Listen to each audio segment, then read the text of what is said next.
Well, well, well. Another year gone. 2019. It was a year, definitely. I hope you enjoyed it. I hope you had a good Christmas if you celebrate Christmas or just a nice holiday in general. I have been working non-stop, polishing, marketing, getting my game out to developers, just anything I can. I've gotten a lot of feedback and I've made a lot of decisions, so this is going to be quite an important devlog. So I added little effects like run dust when you start to move, and also a swipe effect that happens over the enemies. Then I added seasonal changes, so if it gets to winter, all of the grass turns to snow and the trees get dead and there's snow on the trees, and it changes throughout the entire year. And there's like little Halloween events and Christmas events, just because it was Christmas time and I felt like adding something like that.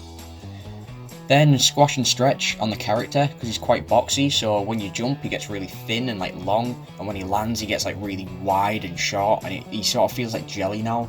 It's really great. So the background for the hub world, it felt really bland, like just the space, it was just one set of stars. So I added parallax stars and little ships that fly around. Then to fully round out the hunger mechanic, I added a dash if you have full hunger. It's really cool, it just adds another thing to movement, and if you're quick enough you can dash across water, which feels really cool. So I've done some really big updates to the mining and combat system. So before you had to be on point with your clicks when attacking or mining something, but now you have a radius, and you also have to be close enough to it with the player, because before you could do it from anywhere in the map really, if it was in the screen, but now you have to be in a certain radius and you get a bigger range, and it's much nicer. I mean, you can see on screen it's just a much better system than before. And then the final thing that I added to the combat is blood and bodies. So when you kill an enemy, or even when you attack an enemy, they just shoot blood everywhere and it stays in the world, and when you kill them they'll drop body parts and they'll go flying about, and some enemies will still carry on walking after they're dead and then they'll fall over afterwards. It's just some effects to combat that makes it really brutal but fun for a game. And I've also been working on the itch.io page. That's pretty much done now. I've got everything sorted on there. So I've been giving my game out to developers and getting feedback, and it's been really good for the game.